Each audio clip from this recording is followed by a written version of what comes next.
자, 오늘 말씀, 우리 기독교 기본 교리에 대한 말씀이 이제 오늘부터 이제 시작이 되는데, 오늘은 도입 부분만 함께 이제 살펴보도록 할 거예요. 도입. 왜 우리가 이 공부를 해야 되느냐라고 하는 거에 대한 내용을 본격 이제 살펴보고, 다음 주부터 이제 본격적으로 이제 성경서부터 차근차근 우리가 공부하도록 하겠습니다. 우리 도입 부분에 아마 11페이지로 알고 있는데 11페이지를 넘겨서 보시면 밭갈기 밑에를 내려가서 보면 기독교 세계관 개발하기라고 나와 있어요. 세계관이 무슨 뜻이에요? 세계관. 우리가 세상을 바라보는 눈이에요. 세상을 바라보는 눈. 근데 그냥 아무렇게나 바라보는 게 아니라 기독교적인 관점에서 세상을 바라본다라는 거죠. 그걸 개발하라는 얘기인데, 빌립보서 1장 9절부터 10절까지 말씀 같이 한번 읽어봅니다. 시작. 내가 기도하노라 너희 사랑을 지식과 모든 총명으로 점점 더 풍성하게 하사 너희로 지극히 선한 것을 분별하며. 내가 기도하노라. 뭘 위해 기도하느냐? 너희의 사랑을 지식과 모든 총명으로 점점 더 풍성하게 하사. 다시 말하면 우리가 신앙생활을 함에 있어서 우리가 지식은 아는 것이거든요. 총명은 알고 있는 지식을 활용하는 거예요. 그러니까 우리가 지식과 지혜에 대한 내용인데 그것들에 대하여 우리가 더 풍성하게 되어지기를 기도한다라는 거죠. 그래서 신앙생활이 그냥 교회만 왔다 갔다 예배만 잘 드리면 되지 뭘 그렇게까지, 이제 그게 아니라는 거죠. 신앙생활을 함에 있어서 우리가 배우는 과정이 얼마나 중요하냐라고 하는 거. 근데 왜 이게 중요하냐면 너희로 지극히 선한 것을 뭐 한대요? 분별한대요. 이런 배우지 않으면요, 뭐가 선한지 뭐가 악한지를 구별이 안 되는 거예요. 그래서 교회 안에 시험 드는 이유, 그리고 여러 가지 이유로 인하여서 이단에 빠지고 잘못된 곳에 있고, 이게 사실은 뭐가 선한지 악한지를 제대로 분별하지 못하는 과정을 통하여 일어난다는 거죠. 그래서 교회를 다니면서 공부를 해야 된다는 거예요? 안 해도 된다는 거예요? 그러면 해야 된다는 거예요. 더 풍성하게. 밑에 유다서 1장 20절 말씀 시작. 사랑하는 자 너희는 너희의 지극히 거룩한 믿음 위에 자신을 세우며 성령으로 기도하며. 거룩한 믿음 위에 자기를 세우래요. 그리고 성령으로 기도하래요. 어찌 보면 믿음을 나 자신을 믿음 위에 세워간다라고 했을 때 우리가 뭘 믿느냐라고 하는 게 굉장히 중요한데, 우리가 뭘 믿어요?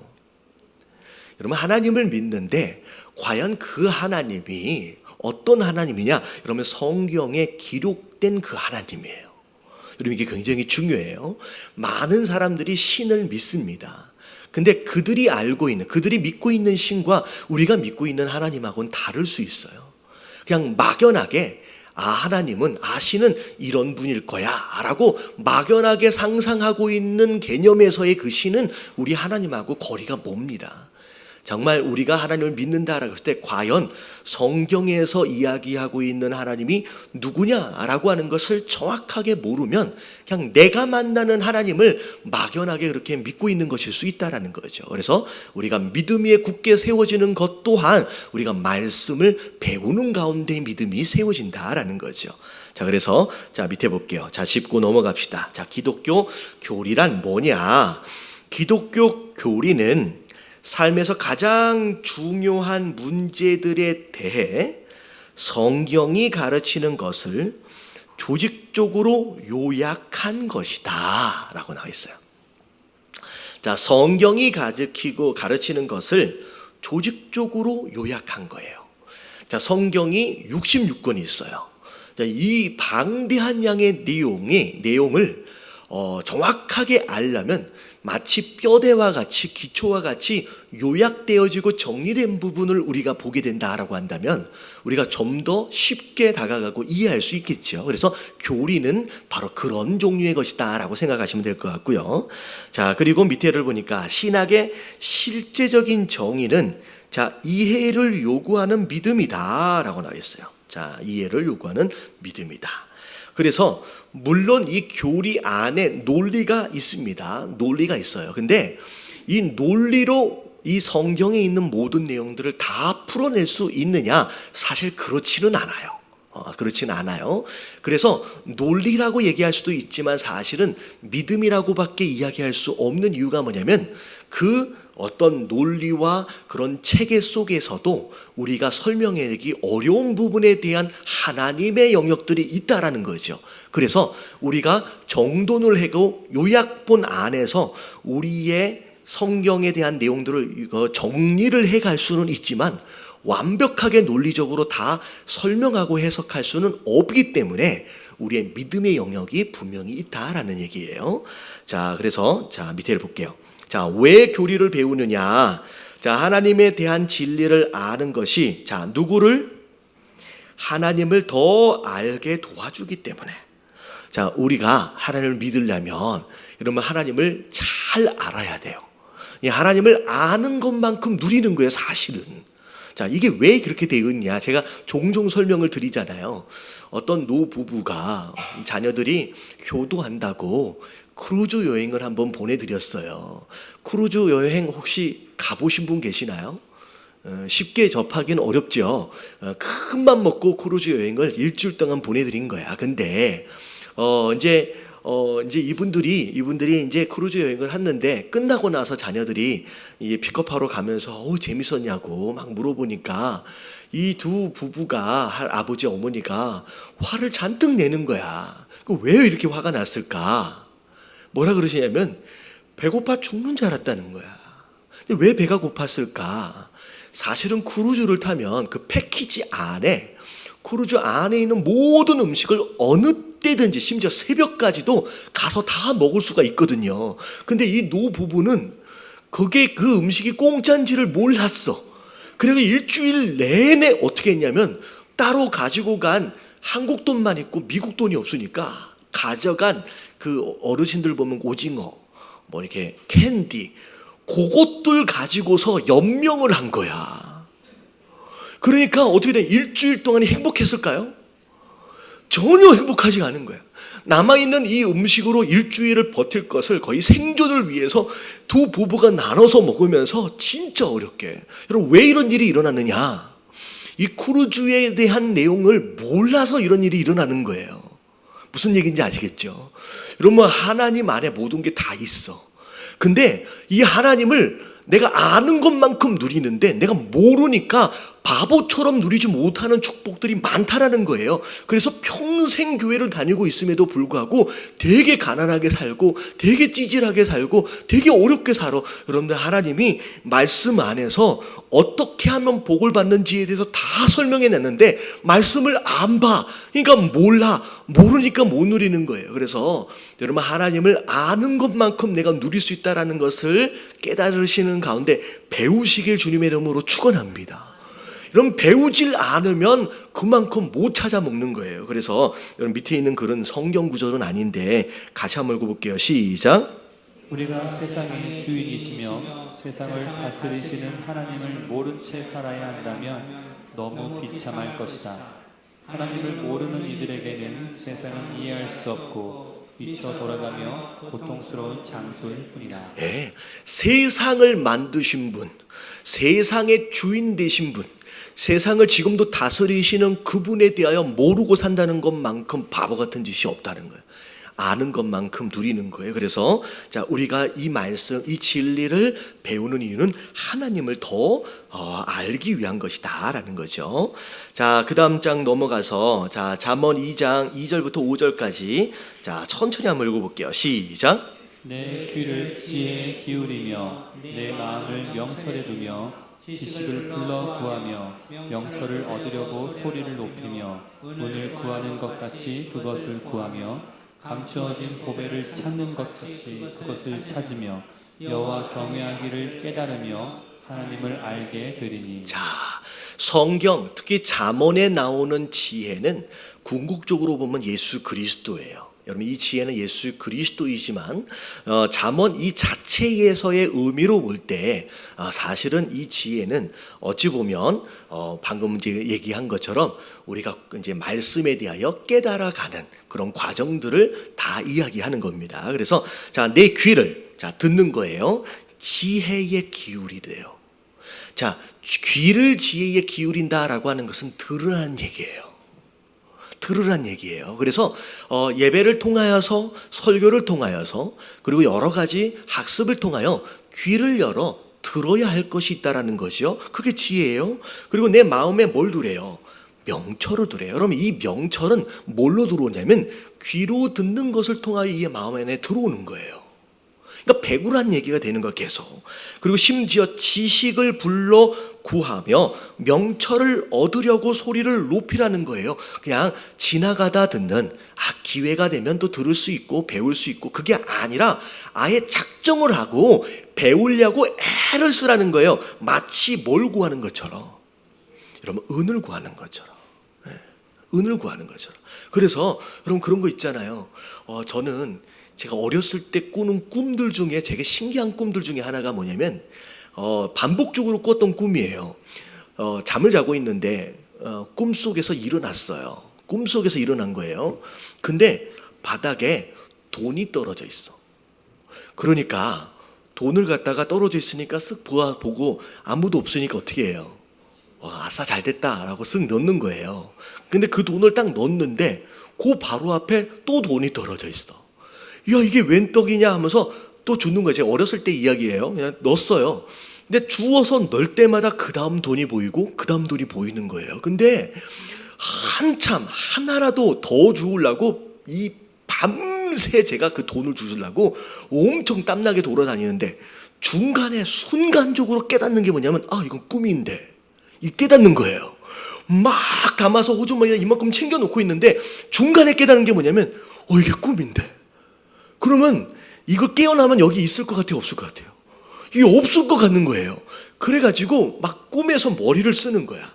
그러면서 이걸 주워서 이 호주머니가 아닌 내가 깨어났을 때 찾았을 때 찾을 수 있는 장소가 어디 있을까라고 해서 하여튼간 되게 꿈속에서도 별 생각을 다 하잖아요. 거기를 찾아가지고 또 숨겨. 그런 다음에 깼어요. 그 다음에 아니나 다를까 호주머니 뒤져보니까 있어요 없어요? 없지요. 그리고 호주머니는 없을 줄 알고 다른 제3의 장소에다 꽂혀놨는데 가서 보니까 있어요 없어요? 있으면 얼마나 좋을까. 근데 없는 거예요. 근데 제 그 꿈을 꾸면서 무슨 생각을 했냐면 돈이라고 하는 게 만약에 그렇게 떨어져 있으면 여러분들 어떻게 될 것 같아요? 이걸 갖다 얻으려고 밤을 새도 아마 피곤한 줄 모를 거예요. 피곤한 줄 모르고서 막 구할 거라는 거죠. 마치 그렇게 떨어져 있는 은을 구하고 그 은이 필요한 것들에 대하여 간구하는 그런 마음처럼 뭘 구하래요? 보배를 구하는 그런 마음처럼 너에게 필요한 지혜와 지식을 구하라는 거예요. 할렐루야. 그래서 내가 돈을 중요하게 여기고 소중하게 여기는 것만큼 우리가 하나님으로부터 받을 수 있는 이 지혜와 명철을 귀하게 여기고 그것만큼 시간이 남아서 여자리에 채운 게 아니라 여러분 간절함으로 이 지식을 듣고 배우기를 주님의 이름으로 축원합니다. 그래서 지혜와 명철과 지식을 딱 얻으니까 자 그렇게 찾으니까 나중에 무슨 일이 벌어지냐면 하나님을 뭐 하기 시작했어요? 하나님을 두려워하기 시작하는 거예요. 하나님을 아니까 하나님을 경외하기 시작하는 거예요. 여러분 지식이 제대로 배워진 자들은 하나님의 말씀을 제대로 받은 자들은 절대 교만해지지 않아요. 이상하게 받은 사람들이 교만해지죠. 진짜 하나님을 제대로 말씀으로 받은 사람은 절대 교만해질 수가 없어요. 이 말씀에 보니까 말씀을 듣고 배우는 순간 그 지혜를 찾는 순간 하나님을 더 뭐하게 됐다는 거예요? 두려워하게 됐다는 거예요. 겸손해질 수 있는 거예요. 그리고 하나님을 알게 되었다라고 이야기합니다. 그래서 지식을 어떻게 공부하는 것을 얼마나 중요하게 생각해야 되는지가 나와 있고요. 자, 밑에 성경 구절은 아닙니다. 쭉 한번 읽어볼게요. 시작. 하나님을 아는 것은 당신을 지혜롭게 할 것입니다. 하나님을 아는 것은 당신의 눈을 뜨게 할 것입니다. 하나님을 아는 것은 당신에게 소망을 줄 것입니다.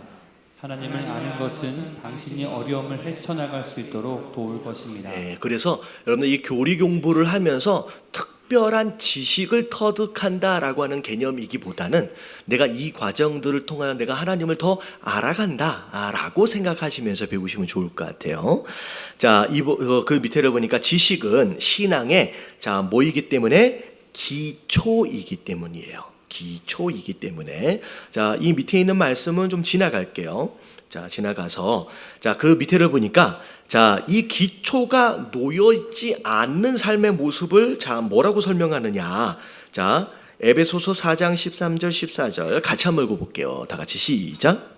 우리가 다 하나님의 아들을 믿는 것과 아는 일에 하나가 되어 온전한 사람을 이루어 그리스도의 장성한 분량이 충만한 데까지 이르리니 이는 우리가 이제부터 어린아이가 되지 아니하여 사람의 속임수와 간사한 유혹에 빠져 모든 교훈의 풍조에 밀려 요동하지 않게 하려 합니다. 자, 우리가 신앙생활을 함에 있어서 중간에 두 번째 줄을 보니까 그리스도의 장성한 분량이라는 게 있어요. 그러니까 목표치가 있는 거예요.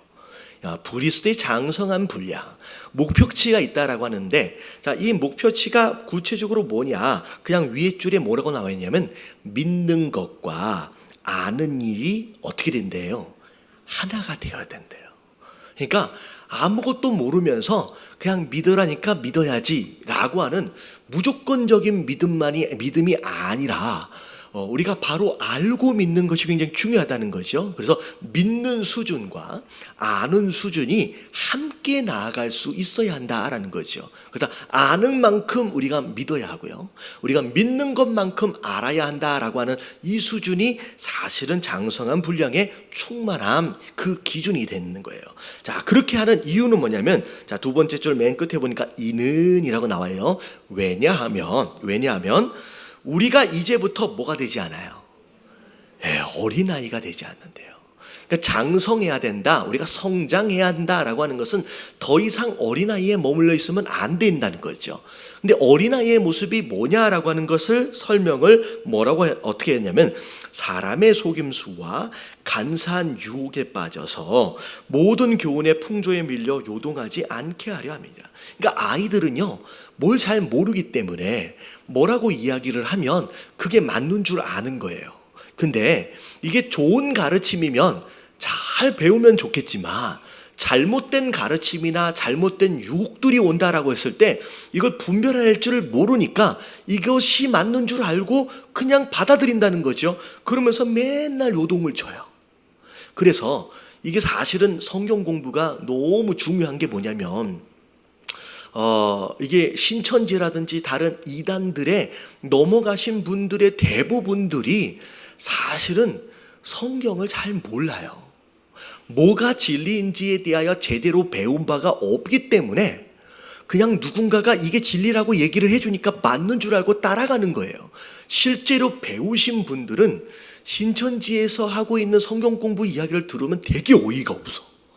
어떻게 저 말씀을 저렇게 어이없게 설명을 하지? 말도 안 되게 설명을 하거든요. 근데 배운 바가 없는 어린아이 같은 자는 그걸 듣고 솔깃한 거야.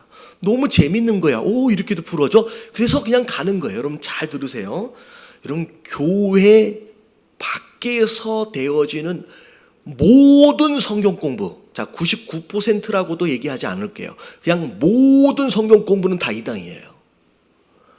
그래서 여러분들, 누군가가 좋은 성경 공부 프로그램이 있대라고 교회 밖에 있는 그 무엇인가를 소개하신다, 여러분 절대 따라가지 마시길 주님의 이름으로 축원합니다. 우리 교인들 사이에서도 제가 그런 얘기를 많이 들어요. 우리 어머니가 갑자기 이런 거예요. 교회 안에서 은혜를 많이 못 받으시더래요. 전에 다른 교회 다녔다. 못 받아도 돼요. 그러더니 갑자기 어디에 좋은 성경 공부가 있다고 누가 소개를 시켜줘서 거기에 빠졌다는 거예요.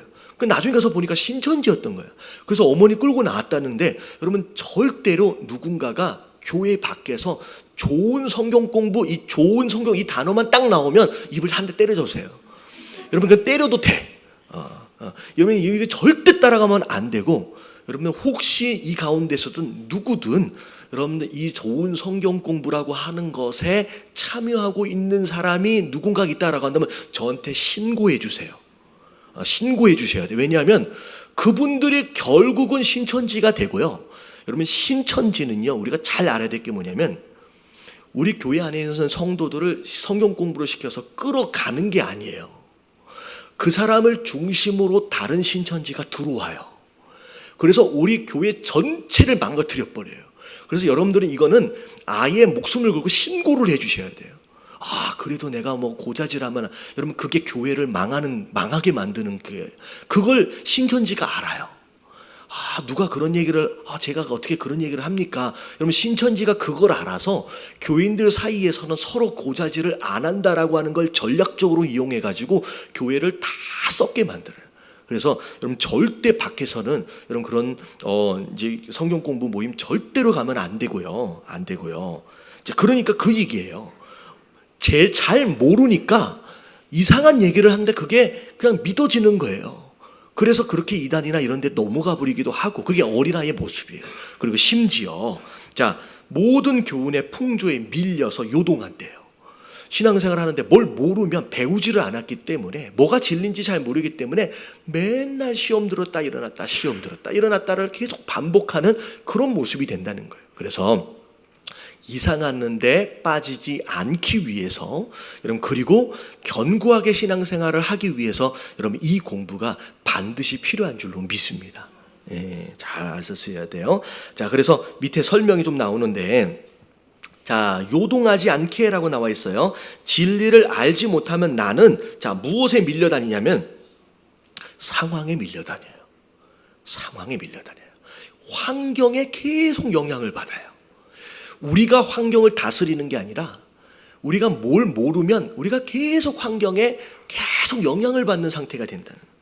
그리고 모든 교훈의 풍조에 밀려다닌다. 진리를 알지 못하면 나는 거짓 가르침에 속는다. 거짓 가르침에 속는다. 그렇게 돼요. 그 다음에 두 번째예요. 기초가 놓여 있는 삶, 지식이 채워져 있는 삶이 어떻게 되느냐. 마태복음 7장 24, 25절 시작. 그러므로 누구든지 나의 이 말을 듣고 행하는 자는 그 집을 반석 위에 지은 지혜로운 사람 같으리니 비가 내리고 창수가 나고 바람이 불어 그 집에 부딪히되 무너지지 아니하나니 이는 주를 반석 위에 놓은 까닭이요. 예수님께서 하나님의 뜻을 말씀해 주셨어요. 근데 뭐라고 말씀하시냐면 네가 내 뜻에 대하여 하나님의 뜻에 대하여 알았느냐? 그 뜻에 대하여 뭐 하라는 얘기예요? 행하래요. 순종하라는 거예요. 순종하면 우리가 어디 위에 집을 짓는 것 같대요? 반석 위에 집을 짓는 것 같다. 그냥 네가 알고 있으면서 순종하지 않는다라고 한다면 너는 어디에 집을 짓는데요? 모래 위에 집을 지어서 금방 무너져 버린다는 거죠. 그래서 우리가 이렇게 교리에 대한 공부를 하고 결국은 공부한 것을 따라서 우리가 그것을 뭐 하기까지 이르러야 돼요? 순종하고 행하는 부분에까지 이르러야 된다는 거죠. 여러분 이게 잘 알아야 돼요. 우리 교회 안에서의 제가 제일 많이 반복하는 내용들 가운데 하나예요. 여러분 믿음은 보여요, 안 보여요? 여러분 믿음은 보이는 거예요. 여러분 믿음은 보이지 않는 믿음은 허상이에요. 여러분 자기가 속고 있는 거예요. 반드시 내 안에 있는 믿음은 보이는 행위로 열매를 맺어야 합니다. 예수님의 가르침의 99%가 그 얘기했어요. 많은 사람들이 스스로 믿음이 있다라고 얘기해요. 꼭 보여야 하느냐? 보이지 않는 믿음은 믿음이 아니래요. 심지어 열매와 나무로 비유하시면서 나무는 뭘 보고 한다? 열매를 보고 한다. 많은 성도들이 이 착각에 빠져 있어. 여러분 잘 알아야 돼요. 여러분 믿음이 보여지는 것으로 다 평가되어질 수는 없지만 심지어 보여지는 것으로 증명할 수 없는 믿음은 여러분 가짜고 허상입니다. 예배드리지도 않고 따로 기도하지도 않고 따로 말씀을 보면서 큐티하지도 않고 따로 섬기는 것도 없고 따로 이웃사랑을 실천하는 것도 없고 구제도 하지 않고 선교도 하지 않고 봉사도 하지 않고 헌금도 하지 않고 아무것도 안 하고 있으면서 스스로 나는 모험자다? 믿음이 그래도 난 좋다. 가짜예요. 그냥 가짜예요. 이거는 자기가 모르고 있는 것일 뿐이지 그냥 속고 있는 거예요. 여러분 깨달아지시길 주님의 이름으로 축원합니다. 네. 성경에 예수님의 말씀을 보면 그리고 야고보서의 내용을 보면 행함이 없는 믿음은 뭐래요? 네, 아무런 의미가 없는 거예요. 그래서 반드시 믿음은 보이는 걸로. 그래서 심지어 네가 내 얘기를 들었느냐? 지금 말씀을 들은 거예요. 안 거예요. 마음에 믿음이 생겼으면 그걸 뭐 하라는 얘기예요? 순종을 하란 얘기예요. 그래야 반석 위에 집을 짓는데 근데 네가 들어놓고 거기에 순종이 없으면 그냥 너는 어디 위에 집을 짓는 거다. 그냥 모래 위에 집을 짓는 이게 믿음 위에 집을 짓는 게 아니란 얘기예요. 결론이에요. 여러분 깨달아지시길 주님의 이름으로 축원합니다. 꼭 만나면 그런 얘기하는 사람이 있어요. 하나님은 뭘 보신대요? 중심을 보신대요. 외모로 평가하시는 분이 아니래요. 근데 외모로 표현할 수 있는 그 어떤 열매도 아무것도 맺지 않으면서 하나님은 자기 중심만 보신대. 과연 그 중심에 과연 뭐가 들어있을지 여러분 자기가 더 잘할 거예요. 여러분 진짜 믿음이 뭔지를 바로 아시길 주님의 이름으로 축원합니다. 제가 분명히 얘기했어요. 무슨 얘기인지 아세요? 제가 분명히 얘기했어요. 내가 예담교회를 다녔는데 손 목사는 그런 얘기 안 하던데요 라고 저기서 그런 얘기 하지 마세요. 저는 분명히 얘기했어요. 손 목사가 그렇게 얘기 안 해줬는데 저는 그런 거 배운 적이 없는데요. 여기에 안 있으면 또 안 들었다 그럴 거야. 여러분 분명히 얘기했습니다. 여러분 이게 맞는 거예요. 할렐루야. 되게 뻑뻑한 것 같지만 저는 그래요. 예담교회까지 왔어요. 저는 이 예담교회가 저는 특별한 교회라고 믿습니다. 여기까지 왔는데 천국에 가보니 너는 우리 소속이 아니래. 그런 일이 일어나면 안 돼. 저는 어떻게 해서든 좀 더 빡빡하게 더 믿음으로 더 훈련되어질 기준을 세워드려서 오히려 가서 간신히 천국을 들어가는 이런 그런 자들이 아니라 그냥 넉넉하게 그리고 심지어 들어가면서 뭐 이렇게 막 씌워주는 것도 있고 막 달아주는 것도 있고 막 그런 거 있잖아요. 여러분 상급과 더불어 기쁜 마음으로 심판대 앞에 설 수 있는 우리 예담교인들이 되었으면 좋겠습니다. 그게 예담교회의 목표예요. 자 분명히 얘기했어요. 자 그 다음에 자 밑에를 보니까 자 나의 자 우리가 공부하는 이유가 뭐 하기 위해서요? 나의 영혼을 살찌우기 위해서. 여러분 공부하지 않으면 아사예요.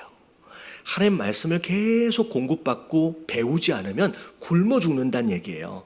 자 디모데전서 4장 6절 말씀 같이 한번 읽어봅니다. 시작. 내가 이것으로 형제를 깨우치면 그리스도 예수의 좋은 일꾼이 되어 믿음의 말씀과 내가 따르는 좋은 교훈으로 양육을 받으리라. 자, 이 말씀은 뒤에도 계속 나오기 때문에 마지막 부분만 이야기할게요. 결국은 형제를 깨우치는 가운데 자, 좋은 교훈으로 어떻게 된대요? 양육을 받아야 된대요. 그래서 교훈을 계속 듣고 배우고 공부하는 것으로 말미암아 우리가 양육되어져야 돼요. 잘 길러져 가야 된다. 그래서 처음에 신앙생활을 시작하면 굉장히 다 약해져 있는 상태로 신앙생활이 시작이 됩니다. 왜냐하면 죄 가운데 있었거든요. 그런 가운데 말씀을 통하여 불필요한 것들, 잘못된 것들이 하나씩 제거되어져 가고 그 가운데 우리에게 필요한 것들이 다시 이렇게 이제 채워지는 가운데 건강한 모습으로 성장해 가는 거죠. 그게 바로 공부하는, 교훈을 받는 이유고요. 자, 그리고 히브리서 5장 12절 14절까지 쭉 한번 읽어봅니다. 시작. 때가 오래되었으므로 너희가 마땅히 선생이 될 터인데 너희가 다시 하나님의 말씀의 초보에 대하여 누구에게서 가르침을 받아야 할 처지이니 단단한 음식은 못 먹고 젖이나 먹어야 할 자가 되었도다. 이는 젖을 먹는 자마다 어린아이니 의의 말씀을 경험하지 못한 자요 단단한 음식은 장성한 자의 것이니 그들은 지각을 사용함으로 연단을 받아 선악을 분별하는 자들이니라. 자, 하나님이 허락하시는 교훈들 가운데는 어린아이가 먹을 수 있는 젖과 같이 부드러운 음식이 있고요. 그리고 장성한 자가 먹을 수 있는 단단한 음식들이 있다는 거죠. 그래서 사실은 수요 예배나 금요 예배까지 오신 분들은 비교적 장성한 분량, 뭐 충분하지는 않지만 그냥 주일만 간신히 나오시는 분들에 비해서는 어느 정도는 성장했을 것으로 여기는 가운데 조금 단단한 음식을 강단에서는 제공을 합니다. 사실 그 주일 예배 같은 경우에는 쉽지는 않아요. 왜냐면 갑자기 새로 오신 분들, 처음 교회 나오신 분들이 너무 단단한 음식을 강단에서 선포를 하면 그것 때문에 체하는 일들이 벌어지잖아요.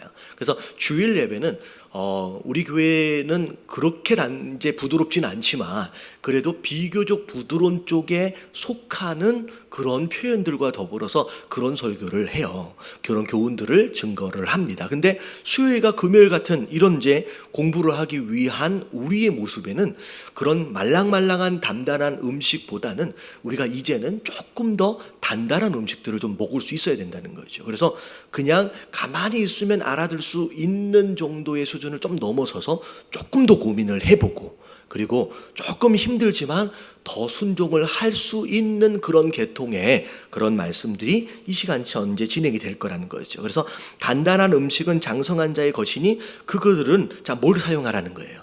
이제 머리를 사용하라는 거예요. 그리고 연단을 받으래요. 어렵다는 거죠. 듣다 보면 힘들네. 여러분 이 교재 뒤에 보면, 이 귀에 보면 여러분 뭐가 있냐면 맨 뒷장을 한번 펴보세요. 교재 맨 뒷장. 맨 뒷장에 보면 뭐가 나와요? 뭐가 나와요? 말씀이 이렇게 잘라져 있잖아요. 이게 뭐 하라는 얘기일 것 같아요? 외우라는 얘기예요.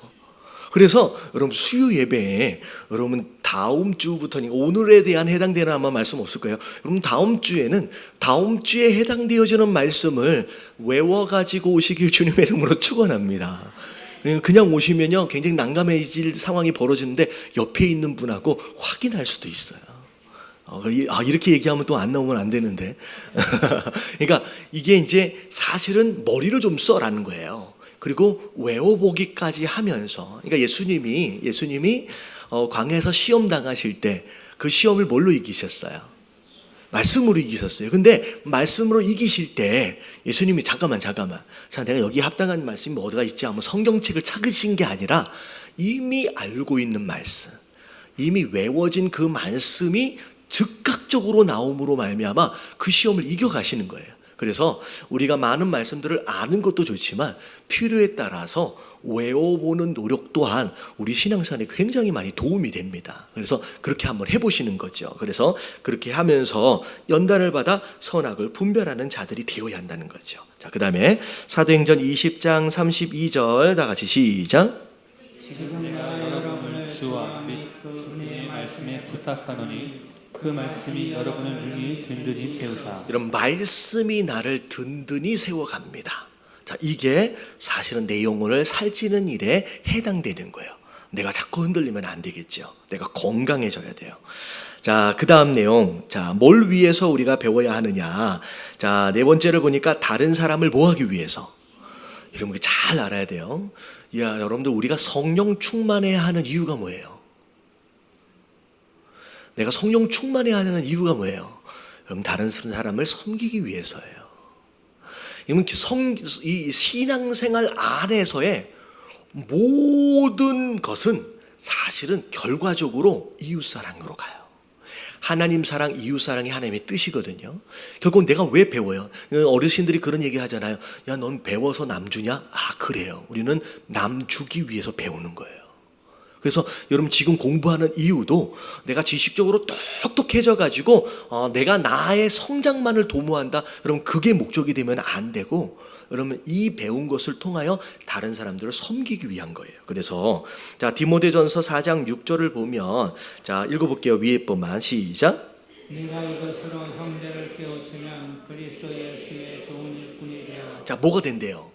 일꾼이 된대요. 결국은 내가 너한테 이런 가르침을 통해서 너를 깨닫게 하는 이유는 뭐냐면 네가 결국에는 뭐가 되어져야 하기 때문에 일꾼이 되어져야 되는, 네 형제들을 섬겨야 할 좋은 일꾼들이 되어져야 하기 때문에 네가 지금 배우는 것이다 라는 거죠. 자, 그리고 디도서 1장 9절 말씀 시작. 깊은 말씀의 가르침을 그대로 지켜야 하리니 이는 능히 바른 교훈으로 권면하고 거슬러 말하는 자들을 책망하게 하려 함이라. 네, 네가 먼저 배우고 그 배운 것에 대하여 너희가 실천을 먼저 하라는 거죠. 그럴 수 있을 때 그때 네가 너에게 하나님 허락하시는 연약한 자들에 대하여 권면할 수도 있고 또 필요에 따라 책망할 수도 있다는 거죠. 그러니까 결국은 우리가 배워서 지도자가 되는 거예요. 누군가에게 선한 영향력을 미칠 수 있도록을 위한 목적을 가지고 우리가 배워야 된다라고 하는 것입니다. 자, 그리고 앞에 좀 설명을 드렸지만 뒷장 넘어가서 자, 어떻게 되지 않기 위해서 잘못된 길로 가지 않기 위해서, 잘못된 길로 들어서지 않기 위해서 배우지 않으면. 그래서 제가 설명을 좀 이제 지난번에 뭘 드렸냐면 그 은행에서 이게 미국이에요. 미국에서 은행에서 근무하는 어떤 그 청년 중에 하나가 뭘 보여주더라고요. 그러니까 100불짜리 돈인데 지폐인데 여러분 그냥 눈으로는 진짜 돈하고 구별이 안 가요. 정말로 똑같습니다. 근데 여러 가지 이 지폐를 이렇게 감정한다 그럴까요? 이제 하는 이제 수단들이 있는데 진짜 제대로 이걸 감정하는 사람들의 특징들이 뭐냐면 이걸 그냥 보고 만지는 순간 느낀대요. 아, 이거 가짜구나 라고 느낀대요. 근데 그분들이 가장 열심히 하는 일이 뭐냐면 이게 위조되어져 있는 지폐가 어떻게 되어지느냐라고 하는 것을 이제 살펴보고 연구하는 게 아니라 하루 종일 진짜 돈을 만지고 그것만 본대요.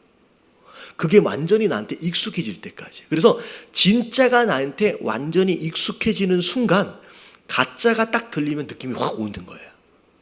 그러니까 이런 거예요. 우리가 진짜 오리지널 하나님의 말씀에 진리에 우리가 익숙해지면요, 여러분 성경 공부나 이런데 여러분 딱 가는 순간 이거 아니네라고 그냥 그 영적 분위기 안에서 확 느껴져 버리는 거예요. 여러분 이런 상태가 돼야 돼요. 그러니까 우리가 진리에 얼마나 익숙해지고 가까워져야 하느냐라고 하는 게 중요한지. 그래서 자 이제 히브리서 5장 14절 그 밑에 것만 읽어볼게요. 자, 다 같이 시작. 단단한 식물은 장성한 자의 것이니 저희는 지각을 사용함으로 연단을 받아 선악을 분별하는 자들이니라. 자, 지각을 사용한다라고 하는 것은 배웠다라는 얘기예요. 자, 배운 것을 통하여 연단이 됐어요. 여러분 배우는 건 쉬운 게 아닙니다. 자, 아까 지금 얘기했다시피 그 막 외워야 한다라고 하는 것은 내 머릿속에다가 새겨 넣는 거예요. 그냥 한 귀로 듣고 한 귀로 흘린다 그러잖아요. 근데 사실은 내 머릿속에 오랫동안 남겨지도록 하기 위해서 반복적으로 하는 습관들, 이 훈련들은 여러분 사실은 쉽지는 않습니다. 근데 그런 노력들로 인하여서 내가 뭐 할 수 있는 사람이 되냐면 선악을 분별할 수 있는 능력이 천천히 생기기 시작하는 거예요. 이단에 대해서도 마찬가지고 잘못된 비진리에 대해서도 마찬가지고 이걸 우리가 배우고 연습하고 훈련되어지는 과정들을 통한 이게 이제 우리 안에 들어오는 거죠. 자, 그래서 밑에를 보니까 자, 붕괴하는 사회 속에서 어떻게 우리 자신과 자녀들이 든든하게 설 수 있을까? 자, 진리를 확실히 믿고 분명히 가르치고 삶에 적용함으로써만이 가능하다라는 거죠. 자, 진리를 확실히 믿고 그 진리를 확실히 가르치고 그 진리에 대하여 삶에 잘 적응할 때, 자, 그럴 때 가능합니다. 자, 그리고 이제 사실 6번째예요. 왜 공부해야 하느냐? 왜 교리를 배워야 하느냐? 자, 생각이 자, 무엇을 결정해요? 여러분 행동을 결정한다라고 나와 있는데 사실은 행동 옆에다가 삶이라고 적으세요. 삶. 여러분 우리의 생각이 삶을 결정해요. 여러분 이 잠언 23장 7절 말씀은 제가 종종 설교 때 인용하는 말씀들 중에 하나인데 자, 같이 한번 읽어볼게요. 시작. 대저 그 마음의 생각이 어떠하면 그 위도 그러하지. 자, 어렵게 써져 있는데 쉽게 설명을 하면 대저 그 마음의 생각이 어떠하면 그 위인도 그러한즉. 다시 말하면 어떤 사람이 생각을 품었어요. 그러면 품어진 그 생각이 그 사람이 되는 거예요. 그러니까 내 머리 안에 어떤 생각을 가지고 있느냐라고 하는 것이 이 생각이 나로 하여금 그런 삶을 살게 만든다는 거죠. 그래서 우리가 하나님의 말씀, 진리를 이 안에 품고 이것을 배워서 그곳으로 생각을 하고 있다라고 한다면 그 진리를 따라 합당한 삶의 모습으로 변해가는 거예요. 그래서 여러분의 생각이 여러분들의 삶이에요. 그래서 종종 그런 책들 있잖아요. 부자는 생각하는 게 다르대요. 가난한 자는 생각하는 게 다르다는 얘기예요. 그들이 생각하고 있는 그게 부자가 되도록 만든다는 거예요. 거꾸로 얘기하면 가난한 자는 가난할 수밖에 없는 생각을 가지고 있다는 얘기가 되어버리는 거예요. 너무 극단적인 예일 수도 있지만 이 생각, 우리 안에 머리 안에 들어와 있는 이 생각이 얼마나 중요한지를 사실은 세상 사람들도 아는 거예요. 품은 생각이 그 사람을 만드는구나 라고 하는 것을 이야기하는 거예요. 자, 그래서 생각이 그렇게 영향을 미쳐요. 그리고 우리가 배워야 하는 이유는 마지막일 것 같은데, 배워야 하는 이유는 첫 번째 뭐예요? 하나님이 뭐 하셨기 때문에. 지금까지의 이유는 뭐에 좋고 이게 설명을 쭉 했지만 사실 뭐에 좋고 뭐에 나쁘고를 떠나서 그냥 하나님이 뭐 하라고 하셨기 때문에, 그냥 공부하라고 하셨기 때문에 우리가 배우는 거예요. 그래서 저는 이제 어떤 목사님이 그런 얘기를 하시더라고요. 성경에 있는 내용들이 다 믿어지냐고. 그런데 믿어지지 않는다라고 하면 어떻게 순종할 수 있냐고. 그런 질문들을 한대요. 근데 그 목사님이 하시는 이야기가 그런 거예요. 내가 성경 안에 있는 나오는 내용들을 내가 얼마나 많이 이해하고 믿는가는 별로 중요하지 않대요. 별로 중요하지 않는 이유가 뭐냐면, 나를 진짜 사랑해서 생명까지 내어주기까지 하신 그분의 뜻이라고 한다면 그냥 나는 순종하겠다는 거야. 내가 이해해서 내가 그러면 해야지 라고 용납할 만해서 내가 순종을 하는 게 아니라, 그냥 그것을 초월해서 나를 죽기까지 사랑하신 그분이 내가 그렇게 하길 원하신다라고 한다면 내가 못할 이유가 뭐가 있겠냐는 거죠. 그래서 나는 한다는 거예요. 그래서 어찌 보면 이 6가지의 이유들, 이래서 좋고 저래서 좋고의 수많은 이유들이 있을 수 있지만, 그냥 한마디로 얘기하면 나를 지으신 그분이, 나를 사랑하시는 그분이 이걸 하기를 뭐 하시고 계시는 거예요? 원하신다는 거예요. 그러면 이걸 하는 게 내가 유익이 있는 거예요. 깨달아지시길 주님의 이름으로 축원합니다. 이런 걸 하면 이게 얼마나 좋은지 아세요? 라고 마치 뭐 판다 그래요? 약 판다 그러잖아요. 이 약이 얼마나 좋은지 아세요? 하면서 약 파는 약장수처럼 구구절절 제가 설명을 드려야 이 자리에 있는 게 아니라, 그냥 하나님이 원하시면 그냥 배우는 거예요. 순종하는 거예요. 여러분, 이런 마음이 우선되어지면요, 여러분, 이 사실은 자다가도 떡 하나를 더 먹어요. 여러분, 깨달아지시길 주님의 이름으로 축원합니다. 자, 하나님 명령하셨기 때문에, 1번 진리를 배우다. 앞에 나와 있어요. 너는 진리의 말씀을 옳게 분별하며 부끄러울 것이 없는 일꾼으로 인정된 자로 자기 자신을 하나님 앞에 드리기를 힘쓰라 라고 명령하셨어요. 자, 진리의 말씀을 옳게 뭐하래요? 분별하래요. 배우란 얘기예요. 명령입니다. 자, 2번째, 진리를 행하라 라고 말씀하고 계세요. 시편 25편 5절 말씀 시작. 주의 진리로 나를 지도하시고 교훈하소서. 주는 내 구원의 하나님이시니 내가 종일 주를 기다리나이다. 자, 진리로 나를 지도해 주시고 진리로 그리고 교훈하소서 라고 하나님께 가르침을 구한다라고 하는 것은 어찌 보면 우리 안에 필요한 어떤 행위와 순종의 모습들까지를 결단한 것이다 라고 얘기할 수 있을 것 같습니다. 그래서 자, 이번에는 진리를 행하라. 자, 그 밑에도 말씀이 하나 더 있네요. 디도서 1장 1절 말씀 다 같이 시작. 나 바울이 사도된 것은 하나님이 택하신 자들의 믿음과 경건함에 속한 지식의 지식을 인함이라. 그리고 이 무슨 뜻이냐면, 내가 왜 사도가 됐느냐? 내가 하나님의 말씀, 믿음과 더불어 경건함 속에서 경건함에 속한 진리의 지식으로 인하여 내가 배웠어요. 그리고서 하나님의 뜻을 알았어요. 그리고 하나님의 인도하심 가운데 하나님의 뜻을 보니까 내가 뭐가 되는 거예요? 내가 사도가 되는 거예요. 내가 사도로서의 행할 일들이 있는 거예요. 그래서 바울 사도는 하나님의 뜻을 배우는 과정을 통하여 자기가 사도로 부르심을 받은 것을 아는 거예요. 그래서 결국은 바울 또한 배운 것에 대하여 지금 순종함으로 사도의 직분을 감당하고 있다라고 지금 이야기를 하는 겁니다. 그래서 자, 진리를 행하라. 자, 세 번째. 자, 진리를 뭐 하래요? 전하래요. 자, 베드로전서 3장 15절. 자, 다 같이 시작.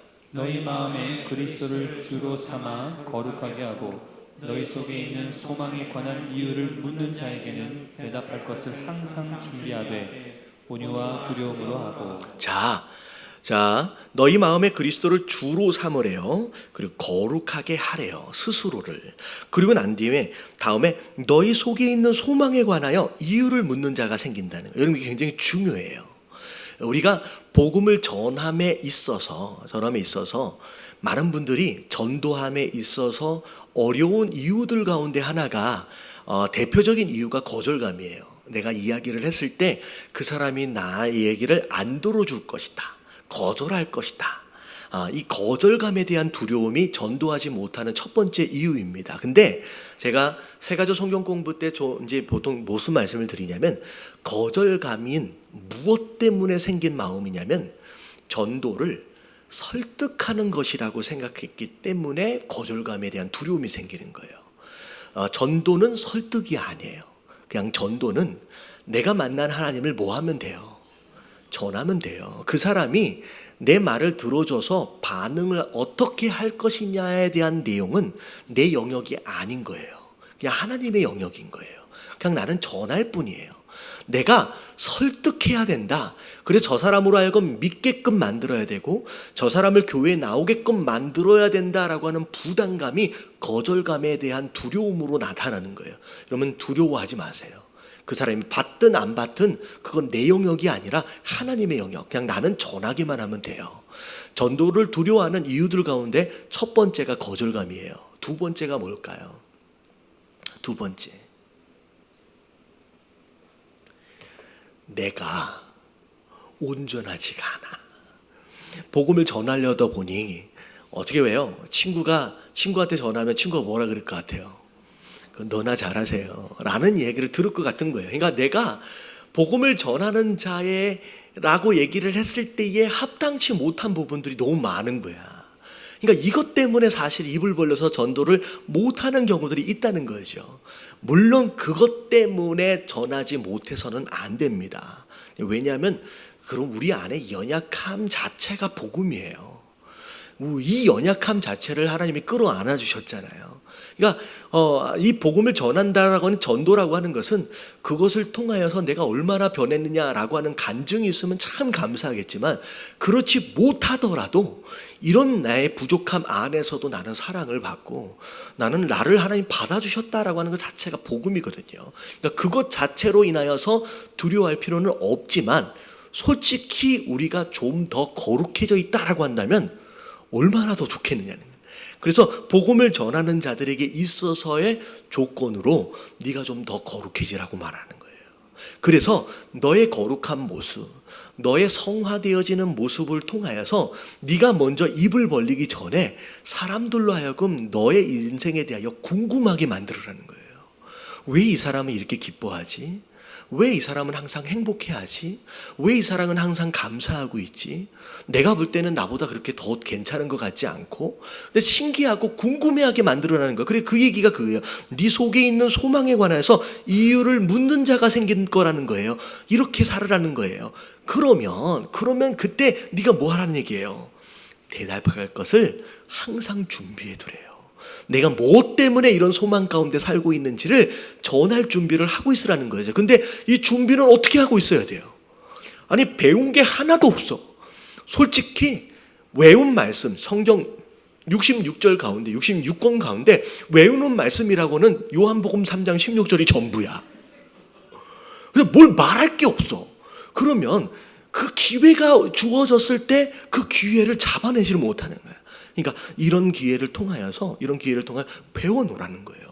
한 구절 두 구절을 외워놓으라는 거예요. 그러면 정말로 중요한 그 시기에 그 말씀이 효과적으로 사용되지 않겠느냐. 전도를 위해서 배워야 하는 줄로 믿습니다. 그래서 종종 전도할 때 보면 나는 아는 게 하나도 없어가지고 어떻게 뭐라고 말하지? 말할 얘기가 없어요. 그래서 제가 그런 얘기를 해요. 이게 성경 구절 대가면서 이렇게 설명하기 좀 어려울 것 같으면 그냥 무슨 자랑이라도 하라 그래요. 그냥 교회 자랑이라도 하라 그래요. 어찌 보면 복음에 대해서 막 설명하고 하기가 쉽지는 않습니다.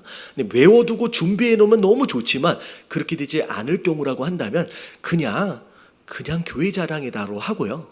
뭐 비록 부족하고 좀 그러지만 그냥 목사 자랑이라도 해주세요. 할렐루야. 그러면 신기하게 교회 안에 들어오신 전도되어져서 오신 분들 중에 대부분이 요한복음 3장 16절 하나하나 쪼개가지고 말씀 듣고 오신 분들보다 그냥 우리 교회 말씀 좋아, 우리 교회 교육부 좋아 라고 하는 이야기 듣고 오신 분이 훨씬 더 많아요. 뭐 힘들면 그렇게라도 하시길 주님의 이름으로 축원합니다. 자, 그리고 이제 오전 마지막 부분에 주의할 점이 있어요. 자, 지식을 아는 것만으로도 매우 위험하대요. 머리가 막 커지면 이게 되게 위험한 모습들이 된다는 거죠. 머리와 함께 가슴도 커져야 되고요. 우리의 몸도 막 커져야 돼요. 몸도 커져야 돼요. 자, 이 뒤에 있는 설명들이 좀 있기는 있지만, 자, 이래요. 가슴이 커진다라고 하는, 머리가 커진 것만큼 가슴이 커진다라고 하는 것은 하나님을 더 사랑해야 되고요. 내가 머리가 똑똑해지는 것만큼 이웃을 더 사랑해야 돼요. 그래서 바리새인의 문제가 뭐였는지를 보면 머리만 커지고 가슴은 커지지 않는 거예요. 하나님을 사랑하고 이웃을 사랑하는 이 가슴이 더 뜨거워져야 하고요. 그리고 몸이 커져야 돼요. 이 몸이 커진다라고 하는 것은 내가 아는 것만큼 내가 순종을 해야 돼요. 내가 몸으로 움직여져야 돼요. 몸으로 움직이지는 않고 지식만 늘어나면 이건 굉장히 위험한 상태가 된다는 거죠. 자, 이 교재에서는 뭐라고 얘기하는지를 볼게요. 자, 지식은 분별과 균형을 이루어야 한다라고 나와 있어요. 그래서 점점 지식이 많아짐과 동시에 그래서 선한 것들을 분별할 줄 알아야 된다. 그러니까 알고 있는 지식만큼 이 안에 지혜도 이렇게 많이 커져야 돼요. 이 지식을 활용할 수 있는 것이 이제 분별력이거든요. 그것도 같이 성장을 해야 돼요. 그래서 이러한 지식은 이론적일 뿐이 아니라 분별을 결여한 지식 읽어볼게요. 시작. 지식은 이론적일 뿐이다. 한 사람이나 한 집단의 견해에 치우친 지식만을 고집한다. 예, 그렇게 된대요. 분별이 없는 지식이 되면. 자, 두 번째, 지식은 은혜와 균형을 이루어야 합니다. 그래서 베드로후서 3장 18절 시작. 오직 우리 주 곧 구주 예수 그리스도의 은혜와 나는 지식에서 자라라. 자라가야 할 두 가지 영역. 예수 그리스도의 무엇? 은혜와 그리고 그를 아는 지식이 함께 자라가래요. 그러니까 은혜와 지식이 함께 자라가지 않으면, 자, 하나님과의 친밀한 관계를 회복하지 않으면서 하나님에 대하여 배우기만 하는 것은 무엇으로 가냐면 율법주의로 가는 거예요. 바리새인처럼 돼버리는 거죠. 자, 그리고 마지막입니다. 자, 지식은 무엇과 균형을 맞춰야 되냐면 사랑과 균형을 맞춰야 돼요. 자, 앞에 말한 것처럼 하나님을 더 뜨겁게 사랑하고 이웃을 더 뜨겁게 사랑하는. 자, 내가 고린도전서 13장 2절 시작. 내가 모든 비밀과 모든 지식을 알지라도 사랑이 없으면 내가 아무것도 아니요. 예, 아무리 많은 것을 안다라고 할지라도 사랑이 없다라고 한다면 이건 잘못된 거예요. 지식은 교만하게 한대요. 근데 오히려 사랑은 덕을 세운대요. 자, 그래서 사랑을 결여한 지식이 뭐냐? 자, 같이 한번 읽어볼게요. 시작. 이러한 지식은 이웃을 품지 못한다. 지식의 성장이 교만을 부르다. 예, 오히려 지식의 성장으로 교만해지기까지만 합니다. 그러면 오히려 그거는 사랑이 없는 가운데에서의 지식의 성장은 오히려 해로움이 돼요. 교회 공동체라든지 가정 안에서 이제 그 어디에서도 도움이 안 되는 거죠. 그래서 자, 우리 마지막까지 일단 지식에 대하여 우리가 왜 공부해야 되는지에 대해서 오늘 이제 서론을 이제 했고요. 자, 이제 다음 주부터는 이제 본격적으로 자, 이제 성경에 대해서 차근차근 이제 조목조목 우리가 살펴보겠습니다. 그래서 자, 이제 숙제가 있어요. 숙제. 자, 맨 뒤 페이지에 성경 1에 해당되어지는 말씀 하나가 있을 거예요. 맨 뒤 페이지에. 자, 그 말씀을 여러분들이 다음 주까지 한 주간 외워 오시면 될 것 같아요. 뭔지 아시죠? 찾았어요? 그거 한번 오늘 마지막으로 같이 읽고 마무리하도록 하겠습니다. 자, 성경 1 우리가 외워야 할 말씀. 자, 다 같이 시작. 성경은 하나님의 완전한 가이드북. 회개함과 의로 교육하기에 유익하니. 자, 그 말씀을 다음 주까지는 다 외우셔서 옆에 짝꿍끼리 외웠는지 체크를 할 수도 있습니다. 할 수도 있어요. 그러니까 다음 주까지 외우시면 될 것 같아요. 자, 오늘부터 자, 이제 다음 주 이제 본격적으로 시작하는데 여러분 가능하면 빠지지 마시고요. 만약에 혹시나 빠질 일이 있으면요.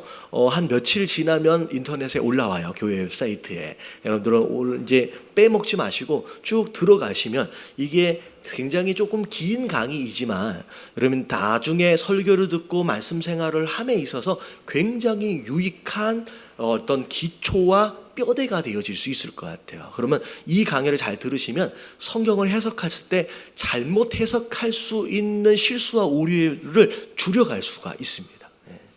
자, 마치겠습니다.